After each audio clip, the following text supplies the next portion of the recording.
এক গ্রামে থাকতো এক বুড়ি। নাম তার ক্ষান্ত বুড়ি।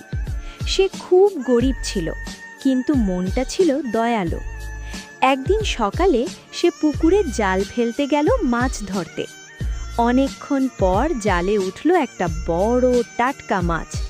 বুড়ি খুব খুশি হয়ে বলল, আজ তো ভালো করে ভাত মাছ খাওয়া যাবে। মাছ নিয়ে সে বাড়ি ফিরছিল। পথে একটা পুরনো বটগাছের নিচ দিয়ে যেতে হয়। সেই গাছেই থাকতো এক শাকচুন্নি। সে বুড়ির হাতে মাছ দেখে লোভে পড়ে গেল। হঠাৎ করে সে সুন্দরী মহিলার রূপ ধরে বুড়ির সামনে এসে বলল, ও বুড়ি, মাছটা আমাকে দাও না। ক্ষান্ত বুড়ি বুঝতে পারল কিছু একটা গণ্ডগোল আছে। সে বলল, না মা, এই মাছ আমি কষ্ট করে ধরেছি। তখন শাকচুন্নি রেগে গিয়ে আসল রূপ ধরে ভয় দেখাতে লাগল। কিন্তু বুড়ি ভয় পেল না। সে সাহস করে বলল, তুই আমাকে ভয় দেখাস না। আমি গরিব হতে পারি, কিন্তু ভীতু নই। বুড়ির সাহসে শাকচুন্নি অবাক হয়ে গেল।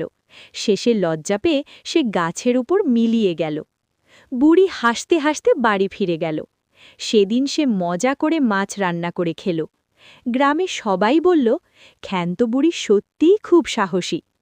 নৈতিক শিক্ষা: সাহস আর বুদ্ধি থাকলে বড় বিপদও জয় করা যায়।